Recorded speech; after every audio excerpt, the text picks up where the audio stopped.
Hello and welcome back to the Social Media Magic Podcast or to the YouTube channel, wherever you're watching and listening. I'm so glad that you're here. If this is your first one, my name is Brittany. I'm a content strategist, social media manager. Honestly, the titles don't matter. I'm just a huge nerd about marketing and content and social media and all that jazz. Oh, we are live. Okay, great. I was holding my breath for a minute there. Excited for today because I have Katie Goebel on, and she is also we almost mirror businesses, which is cool. So that'd be fun to bring her on and share what she knows, what she's trying right now. So you get two social medias for the price of one, social media managers. So welcome, Katie. Why don't you tell us about yourself? Yay! Thank you, Brittany. Super pumped to be here since we've talked about all our different connections we've had up until this point. Yeah, really excited to talk about social media today and my background. A lot of you are listening. My name is Katie Goebel. I'm from Indiana, and my background was actually in high school youth ministry. So really similar to a lot of your listeners probably who work in education and other similar fields. So I did that full time for 7 years and I stayed home with them. But in the meantime, I still wanted to have a reason and a way to interact with people and get creative and talk to more people than just my toddlers at home. So that's what led me into marketing. I already was really savvy with social media, and I saw an opportunity there to help, especially mission-driven businesses who a lot of times they have a really good message, but they don't know how to necessarily put it out there very well. And those are the kinds of people and entrepreneurs that I tend to serve, is people who have a mission more than just the money, but also they see the value in what they're offering to the world. So then from there, I started my business in 2019. And then that's when TikTok and Reels arrived on the stage. And then I saw an opportunity there to help people learn how to leverage short form video. And then that's been where I find a lot of fun and a lot of support for my clients there is through short form video and how to leverage that as the marketing channel. So that's where my focus is now. I love that you picked short form video strategy, by the way, instead of just Reels or TikToks, because you're so right. It's coming everywhere now, right? There were even Pinterest was using short form video, and what happened? They just disappeared overnight. It was weird, but I don't think it's going away as a tool anywhere anytime soon. We look at YouTube with shorts. I feel like just from my own experimentation, I've been noticing that YouTube shorts are really funneling to those longer videos. And previously people were saying, oh, short form video or social media, it's only short form. It's here today, gone tomorrow. But I'm actually finding that people are using TikTok as a search engine. People are using YouTube as a search engine, which the short form videos lead to. Instagram even has SEO built in now. So I think that we're coming into this brave new world of digital marketing, which digital marketing isn't really that old, but I'm really seeing that SEO and social media are this now, right? They're really tied together. And even if anyone here is a hardcore blogger, I've been blogging since 2018. So much has changed since then. Yes, it's been making a comeback even, blogging. Yeah, totally. Blogging is absolutely making a comeback, but this stuff works hand in hand with it, because I'm even hearing SEO experts say it's not just enough to have a niche site and then put it up on the internet. You need to have a whole brand now. And having a brand, which we'll talk about messaging in a second, having a brand means not just throwing things up in a store, which I know we don't have anyone. If you're listening to this podcast or you're following this YouTube channel, you obviously want to do a little more. I don't think you would spend all your time listening to me or anyone else like me if that wasn't the case for you. So how do we build a brand? Short form video is a great way to do that. People feel like they know you, they trust you, they hear your expertise, they see your face. There's something so powerful. And I have an Instagram membership about faceless content. But if you are willing to show your face, oh my gosh, that kind of connection, when I meet people in real life and they feel like they already know me because they've heard me talk for hours or seen me talk, there's something really special about that. Did you want to add to that? I just want to reinforce what you're saying, because it's the thing about video is that it shortcuts that know, like, and trust part of the customer journey, right? So when someone first lands on your content, and it's also, you probably have talked about this, Brittany, but that term of parasocial relationships, it's an odd phenomenon because we're seeing and consuming so much of this person and their life and their attitudes about things. And you're building that connection with somebody as though you're already best friends with them. But that is what entices them to buy something from you and to spend their money on you and your products. We can even talk about what happened at the Grammys last night with Taylor Swift dropping her announcement. I don't know. I'm not spoiling anything for anybody, but I never watch any of those award shows, so actually this will be news to me. Even her, and of course, hers isn't just purely parasocial. Hers is through her shows and her tour and everything, right? But she has built up such a strong connection with her fans that she could use getting on the microphone, accepting a Grammy award to announce her next album, and then I'm going to post it on Instagram as soon as I go backstage, and within minutes, it has 5 million likes. So it's crazy. The power of social media is real, and especially video, is very real and very effective. I just wanted to piggyback off of the point you were just making, Brittany, there about how strong it really is, for sure, for lots of brands. And what's fun about parasocial relationships, I think we often, and I'm going to say we, with my audience is mostly teachers, like you were mentioning Ashley Mickelson, she's been on the podcast too. So we serve mostly people who have TPT stores. Sometimes they have SE shops, they sell on Amazon KDP, and many of them want to have a completely faceless brand. Ideally, I just want to create, look at me, I'm in my pajamas. I do this specifically for a reason. I'm in my pajamas and very casual clothes. Every time I come on video, I have makeup on from yesterday still. I haven't taken it off yet. The reason I do that is I want to show you can show up however you want. Like you can definitely be the beautiful teacher influencer who does outfits of the day if you want to, right? You can be someone who has a faceless brand, and you can be anywhere in between. You don't have to have a certain look or a certain thing, but that parasocial relationship is so strong because now they know you not just for your work, which is important. I do think you have to have quality work, that's a given, but now they also know you as a person. So when something inevitably happens, you have a typo on a resource or there's some kind of technical glitch or something, if you know that person connected to the brand, you're going to have so much more grace and understanding. At least I've experienced that. Than if it's just some faceless brand. Do we really care about the welfares of Wendy's corporation or whatever? No. But like, we bought this resource from this girl. We're like, hey, I just noticed this thing. I wanted to send you an email and let you know. Actually, case in point, this past weekend, I wanted to buy something and through this girl's affiliate link on her website, and her coupon code wasn't working. And I was like, oh no, she probably doesn't know that. And she's probably been missing other sales. So I went out of my way to email her and send her a DM on Instagram. So I was like, hey, just letting you know, this isn't working on your site. And that'd be such a bummer to lose all the business that's coming to you. Because one, I want to get the affiliate code and support her. But then I went that extra step, and I might not have done that if I hadn't felt like I already known her and was her friend. So that's something to consider too, is I feel like social media is so powerful. And I love what you said about working with people who have such a strong message, but don't know how to communicate that. So let's actually talk about that next. What is messaging and why is it so important when it comes to social media and building a brand? Yes, totally. So the thing about messaging is it takes some experimenting at first, right? Because it can't just be like, a lot of times it seems like the people I tend to work with are people who are already experts in their fields. For example, the people, I'm sure if you're listening to this podcast, it could be because you've already been a teacher or you've been teaching in a classroom or a classroom setting for however many number of years. So you already know what you're doing in person with people. But sometimes whenever you achieve that expert level status, you already know the jargon and you're so familiar and comfortable with the lingo that you forget how to speak to somebody that's at a beginner level. And so a lot of times you have to work on your messaging because people aren't going to buy from you unless they know that you understand their problem and that you can relate to their problem and that you have a viable solution that will actually solve their problem. And it's not like con men even are masters at messaging, but it's because they get you to believe that they can solve their problem. And I prefer to work with people who have the integrity of knowing they have a good solution, but it's the figuring out how to communicate that to people. So a lot of times where you want to speak to what the problem is, maybe how much it's stressing them out or how much time they're wasting on it or any of that, but you don't just leave them there. You don't leave them in that point of like feeling awful about themselves or about what messaging is and why it's so important. And you were just saying that when you get to the problem, right? Like we usually stop at the problem. So if you just want to say what happens after that. So we've identified the problem. What should we do to help them get closer to the solution? Okay, so once you've established that this is their issue that they're having, right? Then that's whenever you can present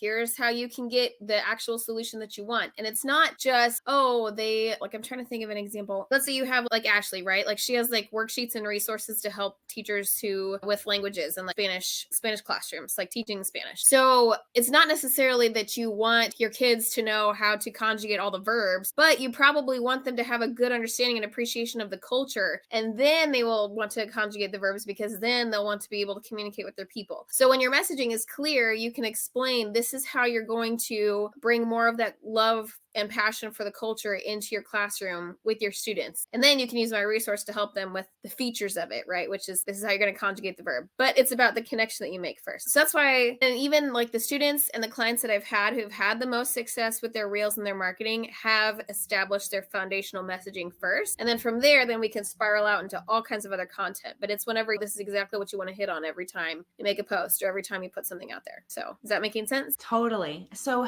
what advice would you give to somebody if they're not really clear on what their messaging is? One thing I've usually said is like having brand statements. So I'm just curious, is that what you would say, or what does that look like typically? Yeah, that is such a good question. It's funny because part of my messaging intensive is usually to go off of what you have tried first. And I think I've heard this from a few other, like Rachel Peterson and a few other like big time social media people, that they almost say put out 100 different pieces, 30 to 100 different pieces of content first, just to see what is connecting with people. So yeah, I like what you were saying, Brittany, about starting with a brand statement, or a lot of times you can just start with your story of this is me, this is where I was, and this is how I got to where I am now. And I'd love to bring you on this journey. And this is the journey I'm trying to create, and I want to connect with you on it, and I want to document it, versus like just selling to people immediately, but connecting on that relatable story level. Yeah, I like that, especially because typically with TPT sellers or even Etsy sellers, they have the marketplace already. And usually people buying from them, they're not connecting with the person first. They're like, I'm looking for this kind of template, or I'm looking for this kind of thing. So it's very like problem solution based at the start. But what I really see social media as being able to do is turn those one-time, one-off purchases into returning recurring customers, right? That's why we want to get them on our email list. That's why we want to get them following us on everything. We have those multiple touch points. And so that way they remember you next time. So instead of just going to search randomly on Etsy, we want them to either come to our site or come to our store specifically and say, does she have XYZ, right? That's what I would love for people to get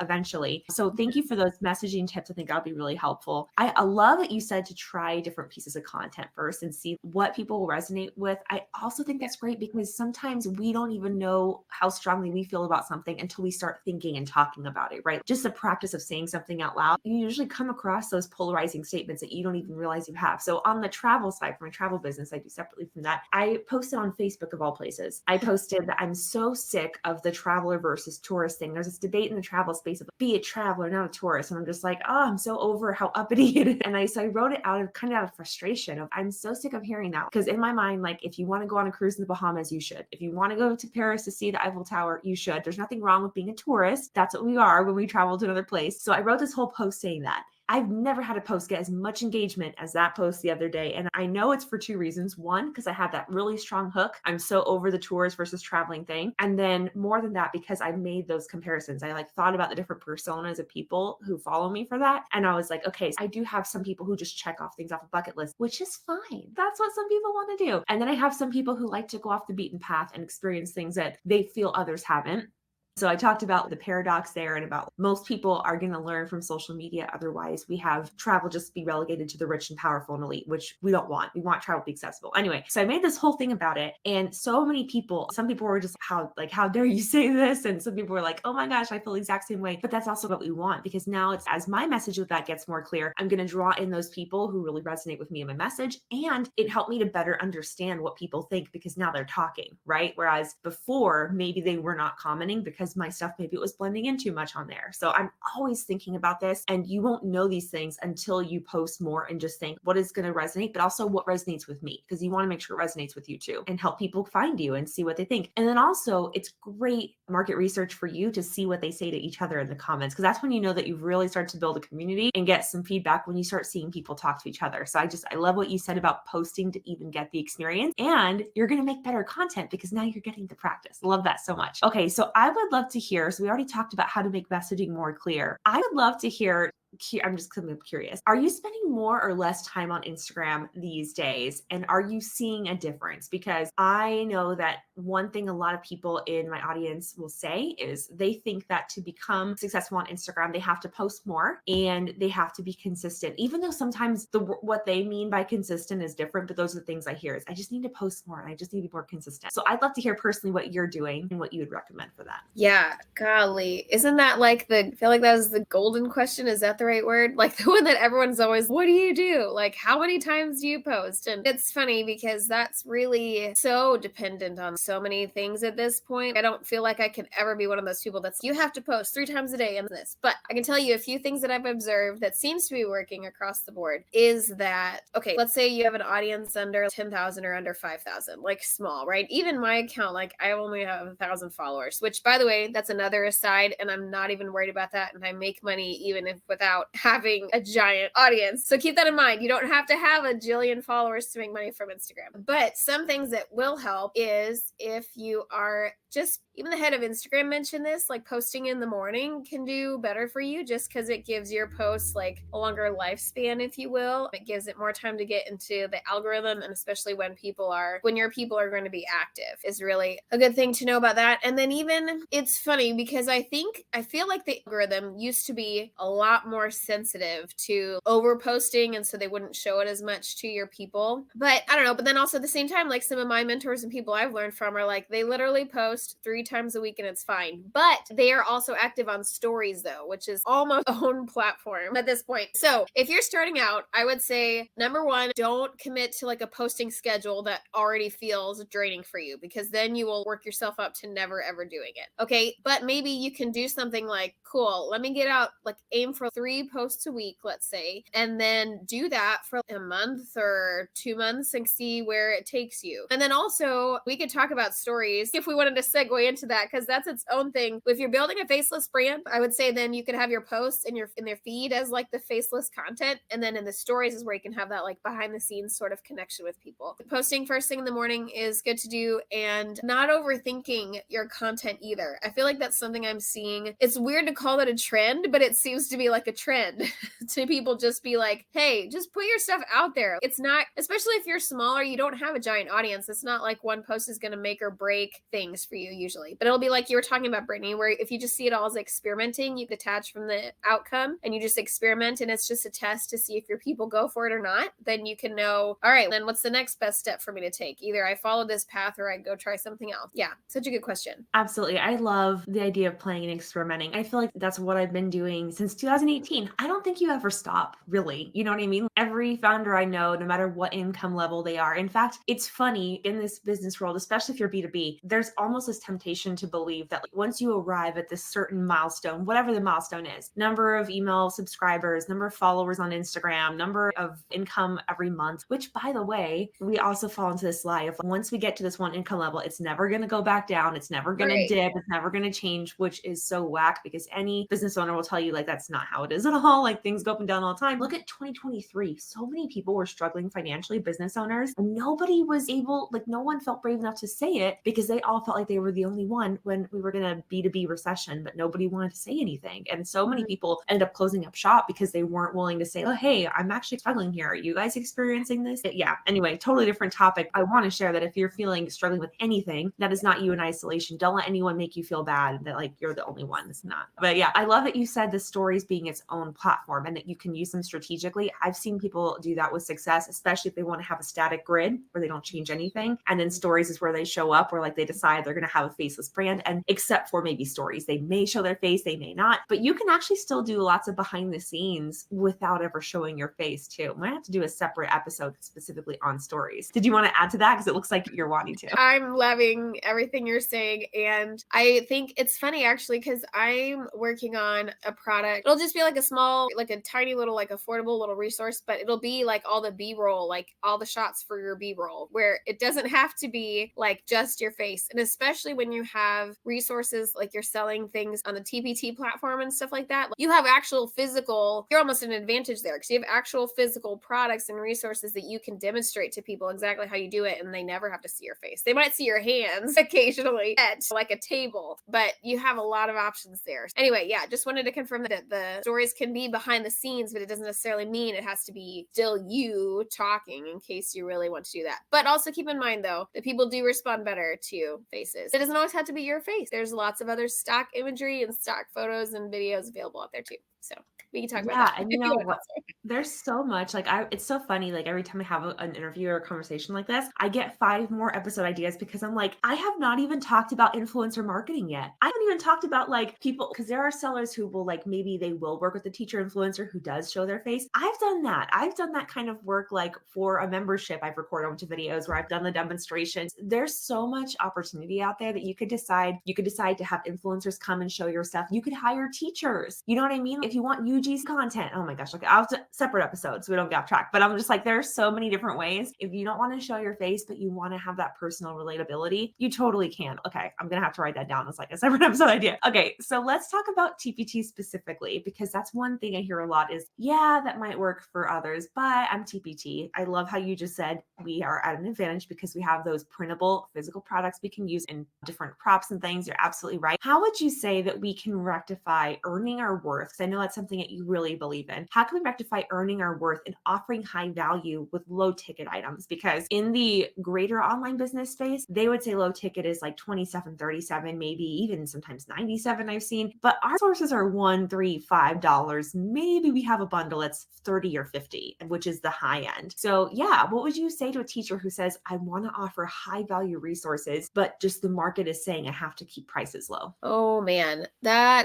have so many thoughts. You're asking about that, Brittany. You have to know your market. You can't price your resources out of competition, right? But I would imagine, as you explained even just now, Brittany, is that a lot of times you could have multiple different resources, but maybe you keep it all like where the branding's consistent, right? Where you have your own logo in the corner and everybody knows that they recognize it. They start to recognize the way you visually designed it, that it's your own thing. And so I think what you mentioned earlier, Brittany, even it's about how a lot of times somebody will just search for something. I've even done this for my own children, not as a teacher. And I'm looking for like an ABC printable list to work on it with my 3-year-old or something. And so to me, like the branding and who it comes from doesn't necessarily matter at that point. I already know what I'm searching for. So you have to make sure, and I'm sure you've had other people who are SEO experts on here. So SEO will really help you here. But as soon as you've done that, do you have those other ways for them to connect with you? Do you have, like you're talking about, do you set it up where they can get onto your email list as soon as they download the resource? Do you have your social channels linked onto it? Do you even have your customer service set up to where they feel like they're talking to a real person who really cares about them? Because that even happens all the time too, where people will purchase the thing and download it and they'll be like, it's not in my, and then they'll get super frazzled and be like, oh my gosh, where did it go? And then you can have your reply set up as soon as somebody emails a certain email address, right? Like your whatever, hello, whatever customer service. And you can have something set up that's, hey, are you missing your download? Click this link so that you can get it. And it's probably in their spam or something. It very well could be that they missed something in the chain and they couldn't find it. But those are all things I would say that can help have a good experience for them that very first time that they purchase from you. And then you've built that authority that you know what you're talking about, that your resources are good. They recognize it. So their brain recognizes that pattern every time they see something else from you. And they're like, oh yeah, I got this one thing from them and it was really helpful. So I want to go back to them for this. And then when you set up like your email list, and that's where you can nurture people that way and invite them to be like, hey, I just released this new resource, and build up that like long-term customer value. That's the trick whenever you have low ticket resources, is you're building up a long-term customer relationship, or you're just like, you could find a way to build an audience really quickly, like with influencers or PR or whatever it is. So those are your two avenues there when you sell lower ticket items. Yeah.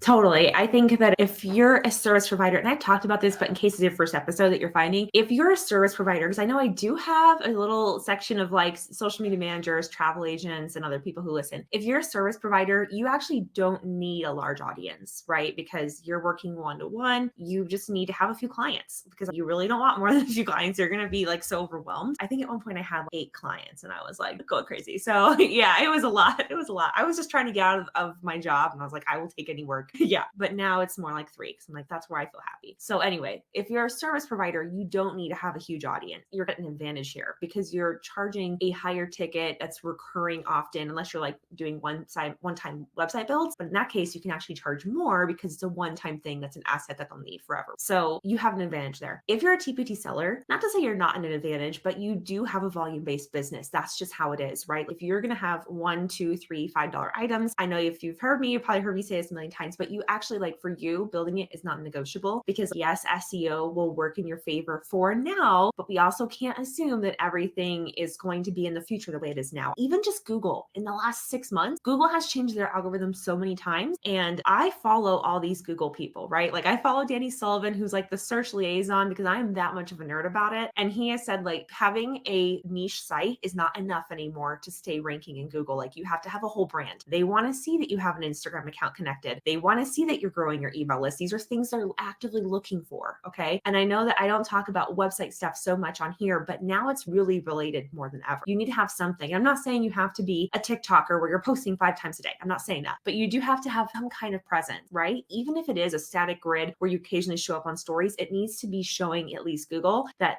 you're maintaining some kind of presence on there. And I don't know exactly how the Google algorithm magic works, that they know what's going on, but I do know that when you search for certain topics now, short form videos are coming up as a result, right? Google is directing people to TikTok. Google's directing people to YouTube Shorts. They want people to go to Instagram for things. I've even seen Insta profiles come up like number 2, number 3 spot on Google organic search. So I'm just saying, if you're still on the fence about having a social media presence, I really do think it's a non-negotiable in 2024. How you do it is up to you. Sorry, I just got in a rant there. I rant a lot on here. We might have to do like a part 2 or something. I feel like we keep generating all these like spirals over this way and that way. It's lots of opportunities here. For sure. I know. I have to go back, and this is what I do.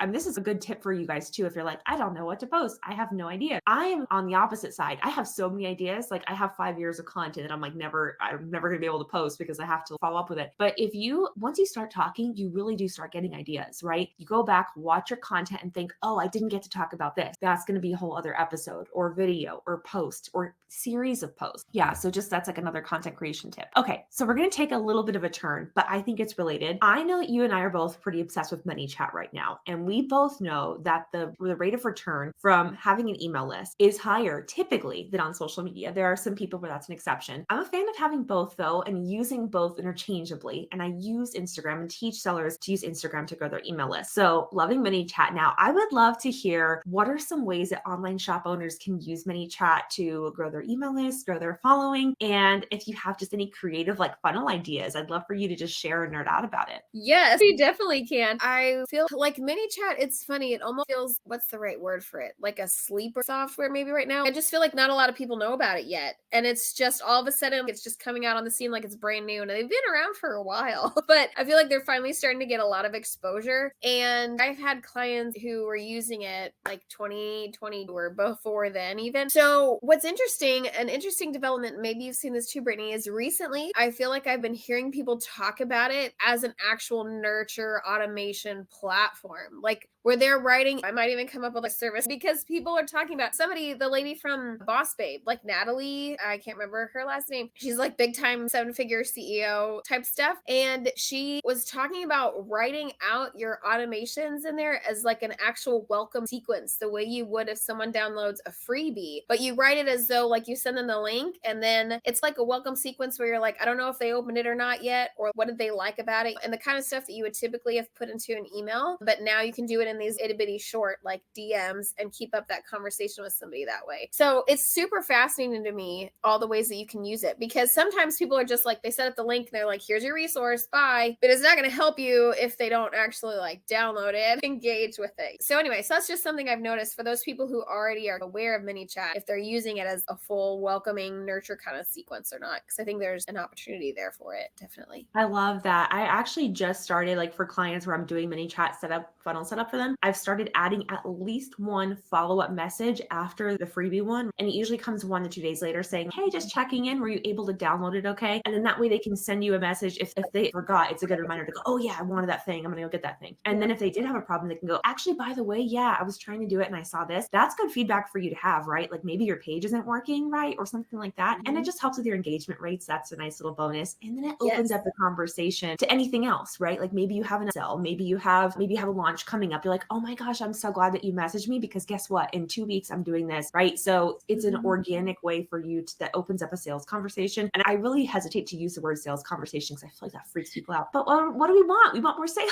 right? I don't know what else to say. Like we're business owners. We have to sell stuff. And if you're making great stuff, which is always like the assumed thing, right? I assume that all of your products are great or that you're actively working to make them great. Then why wouldn't we want them to know about it? Oh my gosh, I love it. You're trying to grow an Instagram account. Have you gotten my freebie about your perfect bio checklist yet? Okay, great. Now that you have that, you might want to check out the Graham Guild because we're talking about how to get more followers without showing your face. You see what a natural transition that is? Like it doesn't feel weird for me because I already know the problem they're looking for. Like the bio is the first step. What they're going to need more support after that, right? So I'm just thinking about the journey that I'm taking them on and how my resources can do that. And when I'm sure you have the same thing. And if you don't have a whole product or offer suite built up yet, which I'm not going to go into that in this episode, but that's something to think about, right? If you're like, oh, I don't really know what I would do afterwards, then maybe you need to build another step, or that can be like a product line you have. Maybe you're talking about like the printable ABC thing, right? So maybe you have one for tracing the letters, and now you're going to talk about like phonics sounding out the sounds, like blends. Okay, that's the next step. Hey, Katie, like I know that your kid's working on their letters. Have you talked about sounds yet? Like to start preparing them to read. Here's the next resource for that. It's a really nice follow-up. So I love that mini chat for nurturing. It's so cool. I've also seen people do quizzes in mini chat. Have you seen that yet? It's so cool. It's okay. So we all love quizzes, right? I grew up with the Cosmo quizzes, BuzzFeed, like who doesn't love a good quiz? You can set it up actually in the chat where it's, do you like this or this? And then they tap A, B, C, D, whatever, or they type A, B, C, D, and then they go, awesome. So you should like this. So you can almost have them figure out, can self-segment, right? Like you segment your audience and figure out where they are maybe in the journey, or what kind of resource you have. Because maybe you have, like for me, I have resources for Facebook groups. I have resources for Instagram. So I can get a sense like which platform are you building right now? And then I know where to take the organic part of the conversation after that. Or maybe I'm finding like, oh, that's weird. Like 60% of the people who took this quiz are actually saying they're growing on TikTok, and I don't have any TikTok resources yet.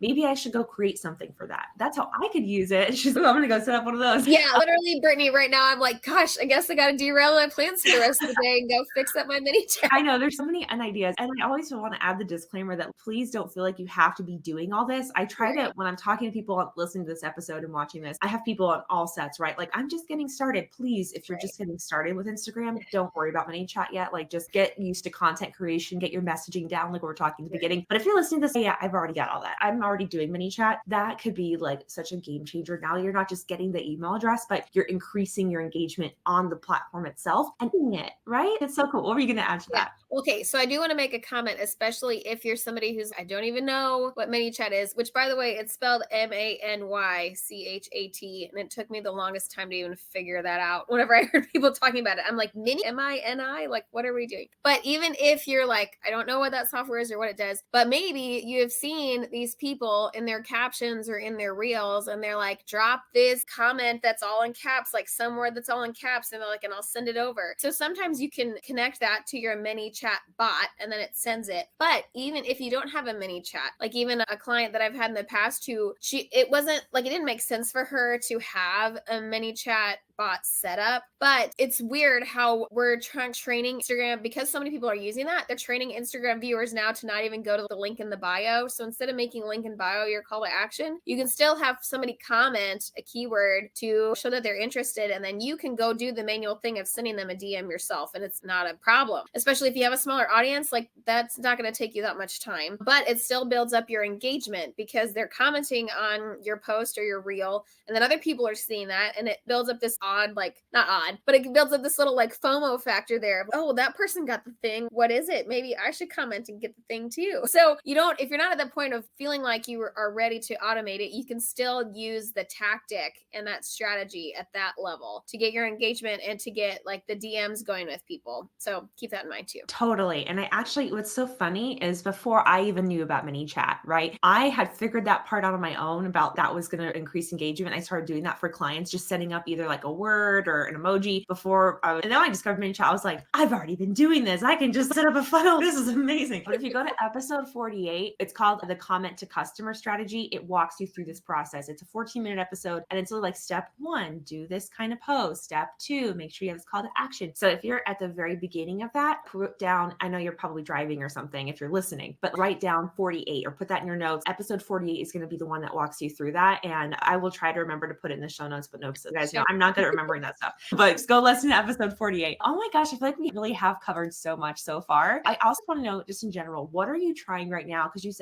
I know you're all about the trends. So we definitely got to talk about your trends report, but what is working right now for you? What are you trying and experimenting with? What's working, what's not, all that jazz? Yeah, it's funny you say that because I feel like I've been having fun with cut memes recently and people seem to be liking them. And what's funny for me is I don't usually include memes as much. Like maybe I will in stories, like I'll reshare them, but I don't include them as often in my content. But yeah, with CapCut, it makes a lot of those super easy. And you can also use those ideas, even if you don't use their actual meme trends, it'll still give you ideas for the sounds to use and different things like that. So I've been having fun with the CapCut memes, I think people are still, it's odd, but it seems as though, and maybe this is just because I'm in the trending research like niche, but I know a lot of people like on Instagram, it feels like we got burnt out last year of here's your hook and then read the caption. And everyone's like, why do you always make me read the caption? Like I'm already watching your video. So that is something I've been starting to try to help my people understand is here's what you need to include in the video. You can't always constantly be sending people the captions because actually, I don't know if you've seen this yet, Brittany, too, but on Face, the way reels show up there now, you can't always read the person's caption. It'll sometimes go immediately to the comments. Yeah. And then they're like, so when you have a video that's, this is how we just bought 1,500 acres of land and read the caption to find out how. Sometimes Facebook is literally taking away the option to click on the caption and all you can do is go to the comments and it's all a bunch of random people, haters and stuff. So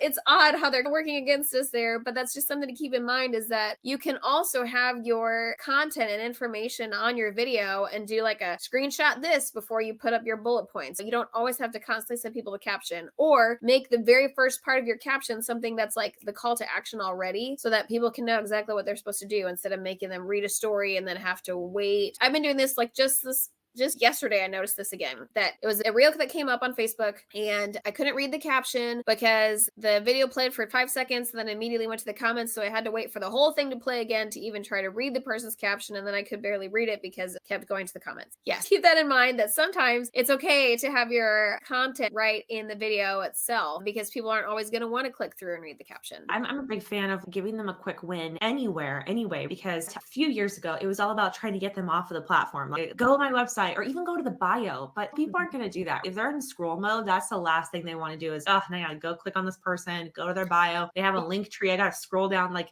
I know that in actuality, it's not really a lot of work, but that's how people think. That's what you think when you're in that like lazy scroll mode. The quicker and easier you can make it for people to get the thing or remember the thing, the better. And then also just as another hack benefit, that's going to get you more engagement, right? Like I know I personally, when I go on someone's reel and it's really clever where it's like, whatever it's about, whether it's about travel or like homesteading, into that too. When I feel like I learned something really tangible from the video, I'm going to go comment and be like, wow, thank you so much for this. I can tell you put so much work and thought into that. Actually, just the other day, somebody was talking about, a fitness guru person was talking about like how potatoes actually aren't as bad. And I was like, wait, what? I thought potatoes were a bad complex carb. What? And so that was like, this person deserves a comment because I'm just like, you just changed my life because now I'm going to go use potatoes for everything, even though I have been trying to avoid them. So I don't know. It could be just like the smallest thing that you probably don't even think is a win because you're so adept at whatever it is that you're doing, but you have to think, what's one thing? And that's something that I even am guilty of too. Like this cast, I'm going to struggle to find a title for it because we covered so many things, but can you snip up like something like this? If I were to be even more strategic, I could take this cast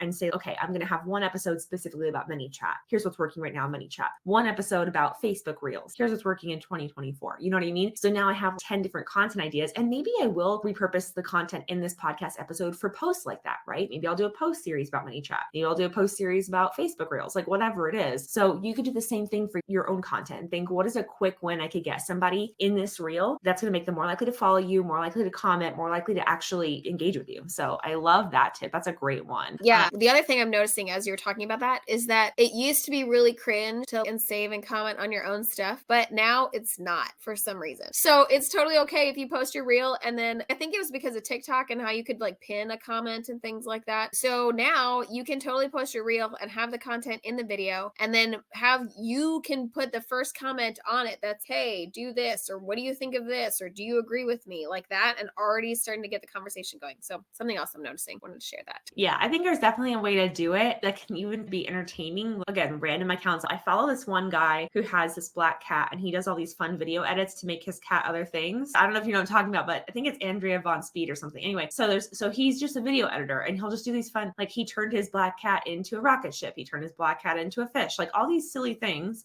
just video editing. And he will have conversation in his comments between himself, like his regular account, and the cat's account. The cat's like, why are you making me do these things again? And then we're trying to get that bag. And it's very Gen Z, but it's just funny to watch. And he's using that to honestly drive up engagement, right? Because I go through, read the comments. I like the comments. I'm like, that's funny. So if you're creative, you can also use that to interact with yourself in a way where people know that you're doing it, but it's adding to the fun, because social media should be fun, right? Like it's supposed to be enjoyable. So I love that so much. Love all the tips that you've given. What about if people want to go connect with you, Katie? Where can people go to find more about you? What kind of content do you have going on? Yes. Okay. Thank you for asking. So I would say I'm active most on Instagram and Facebook. And so I have my handle. If you're watching this on YouTube, you can see my handle is right there and my name, Katie Goebel Online. So that's on Instagram. And then also, yeah, on my Facebook, I have my profile. I have a Facebook group, Social Media Marketing Made Simple, and I'll have live trainings in there occasionally as well. And yeah, I guess that's mainly where I'm hanging out these days, especially like in Instagram stories. I feel like that's my favorite place to like connect and be getting the DMs with people and stuff. And then talking about the trends, I have a trend. It's called the Quick Vid Trend Report, actually. So because I have my own like one-to-one social media consulting services, similar to like how you operate, Brittany. And then, but out of that, and almost all my digital products at this point have developed out of tactics and strategies that were working for my one-to-one clients. So out of that, I have the Quick Vids Trend Report, which is a subscription. It dropped 2 times a month. So I'm actually working on literally today as we're recording that. There's one that's going to come out that I'm working on. And that is basically the thing I like about that is, or the way I have it structured rather, is it gives you not just the trending audio, because anybody can go and scroll and be like, oh, there's a trending audio, let's do something with it. But it gives you trending audio, and then it gives you the hook, what kind of content to put right in the video itself. And it gives you the Instagram audio link and the TikTok audio link, so you can make one video and put it on both of the platforms that way. And it includes, so the idea is that it's 6 trends, but there's 5 different hooks, and they're specialized to whether you're a service provider, whether you sell physical products in e-commerce, whether you have an online course or online resource. If you're, let's see, there's 5 different ones. If you are a coach, or if you're a local business, like a brick and mortar. So they're all personalized. And I've had different people, like I've had photographers in there. I've had social media managers. I've had